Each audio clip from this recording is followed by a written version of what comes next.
Assalamualaikum warahmatullahi wabarakatuh. Halo semuanya, perkenalkan nama saya Vita Fatimah dengan NPM 211305314 dari kelas 5F, Program Studi Pendidikan Guru Sekolah Dasar Fakultas Keguruan dan Ilmu Pendidikan Universitas Lampung tahun angkatan 2021. Pada kesempatan kali ini, saya akan menjelaskan tentang sistem pernapasan pada manusia yang merupakan salah satu proyek atau tugas yang diberikan oleh dosen pengampu mata kuliah pengembangan pembelajaran IPA di SD. Baik, langsung saja.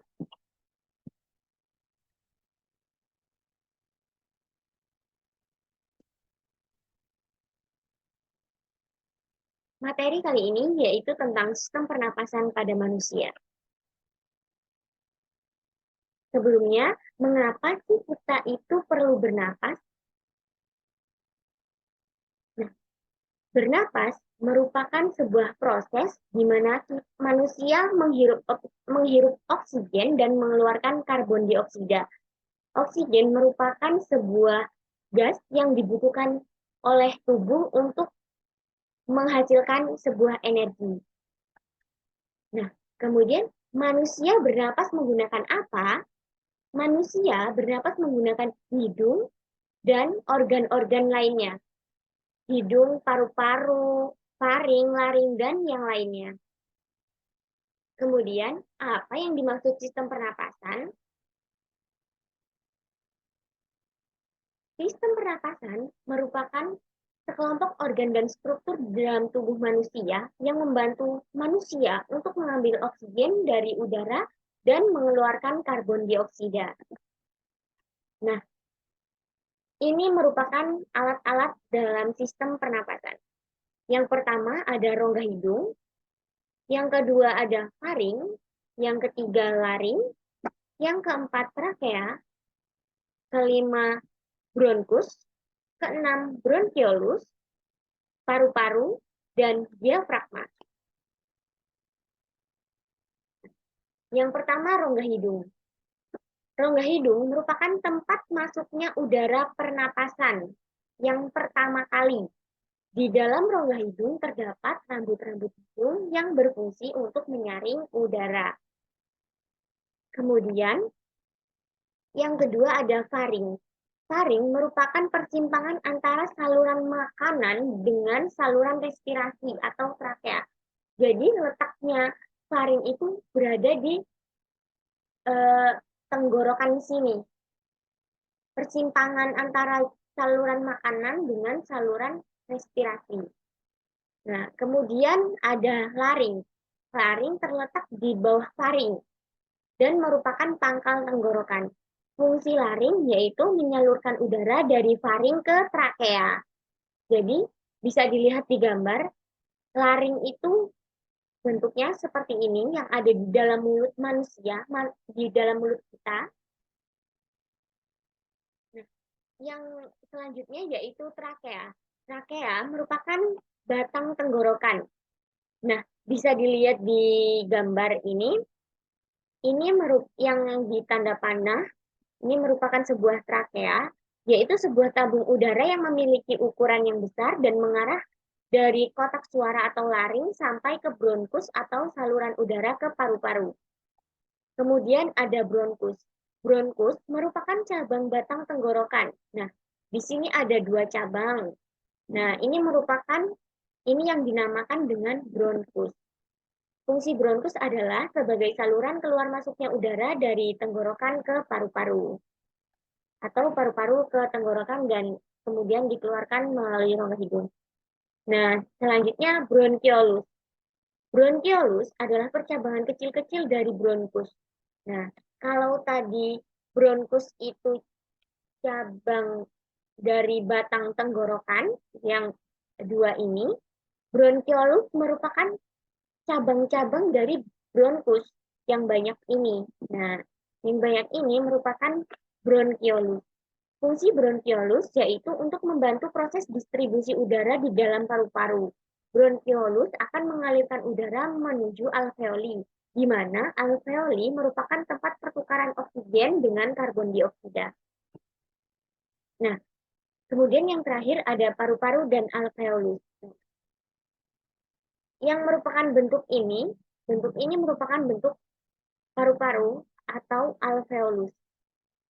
Alveolus merupakan tempat paru-paru dan darah bertukar oksigen dan karbon dioksida. Jadi di dalam paru-paru, di alveolus itu eh, terjadi pertukaran antara oksigen dan karbon dioksida selama proses menghirup dan menghembuskan nafas. Fungsi alveolus adalah untuk mengambil oksigen yang masuk ke tubuh dan melepaskan karbon dioksida. Nah, di dalam pernapasan ada dua macam pernapasan. Yang pertama pernapasan dada, yang kedua pernapasan perut. Pernapasan dada itu dari hidung masuk ke laring, trakea, bronkus, bronkiolus, kemudian kemudian di dalam paru-paru alveoli terjadi pertukaran antara oksigen dengan karbon dioksida, kemudian dikeluarkan lagi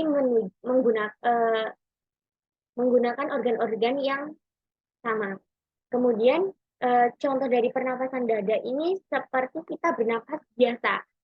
Saat kita bernafas biasa itu merupakan pernapasan dada. Nah, kemudian pernapasan perut. Pernapasan perut ini eh, tidak jauh berbeda dengan pernapasan dada. Kalau pernapasan dada itu pernapasan yang seperti yang kita lakukan sehari-hari, seperti biasa. Pernapasan perut ini, jika kita tarik nafas panjang, kemudian ditahan selama 7 detik, kemudian kita hembuskan. Nah, itu merupakan pernafasan perut. Kemudian, gangguan dalam alat pernafasan, yang pertama ada flu. Flu adalah gangguan pernafasan oleh virus influenza yang bisa terjadi pada hidung, tenggorokan, hingga paru-paru. Gejalanya yaitu pilek, sakit tenggorokan, bersin-bersin, demam, kadang disertai batuk. Kemudian yang kedua, ada asma. Asma adalah penyakit peradangan kronik yang menyebabkan masalah pernapasan. Penyakit pernapasan ini saat saluran napas menyempit karena meradang atau tersumbat oleh lendir. Gejala asma biasanya napas berbunyi, batuk, dan sesak napas. Kemudian yang ketiga, tuberkulosis atau yang sering disebut TBC. Tuberkulosis adalah penyakit paru-paru yang disebabkan oleh bakteri Mycobacterium tuberculosis. Gejala TBC meliputi batuk yang berlangsung lebih dari 2 minggu, bisa bercampur lendir atau darah, berat badan turun, tidak bernafsu untuk makan, lemas, lelah, demam, dan gejala yang paling khas adalah berkeringat di malam hari. Kemudian ada pneumonia atau radang paru-paru.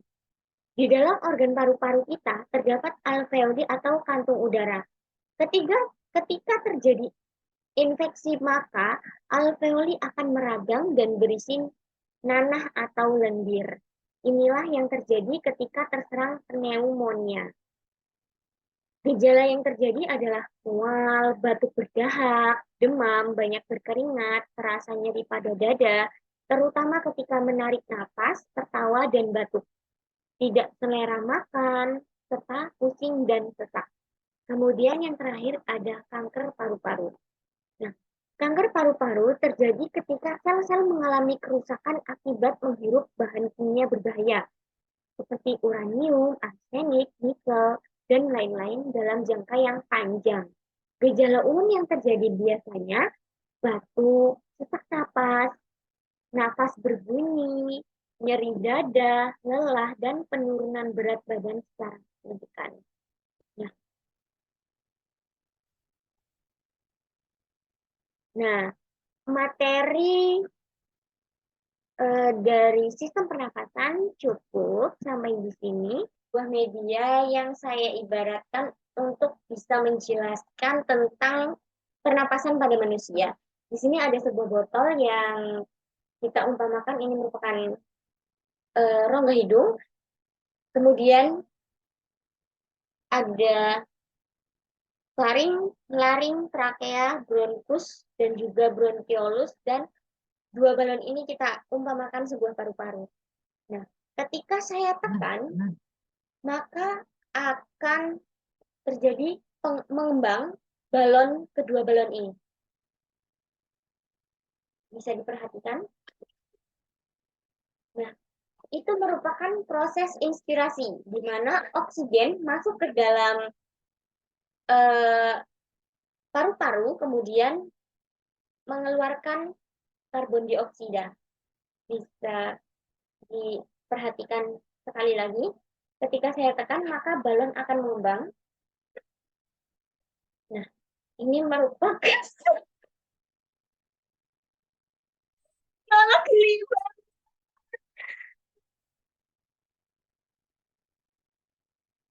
Nah, bisa kita perhatikan sekali lagi, ketika saya tekan botol ini, maka dua balon itu akan mengembang.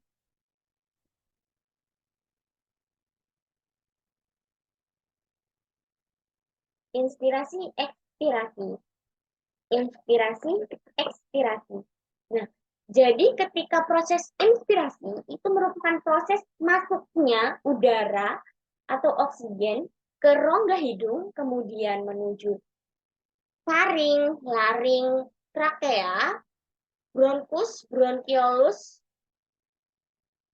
dan kemudian masuk ke dalam paru-paru atau alveoli, dan kemudian di dalam alveoli itu terjadi pertukaran antara oksigen dan karbon dioksida. Nah, kemudian dikeluarkan lagi melalui organ yang sama. Nah, jadi seperti itu. Nah, mungkin pembelajaran kita tentang pernafasan pada manusia cukup sampai di sini. Kurang dan lebihnya saya mohon maaf. Saya akhiri. Wassalamualaikum warahmatullahi wabarakatuh.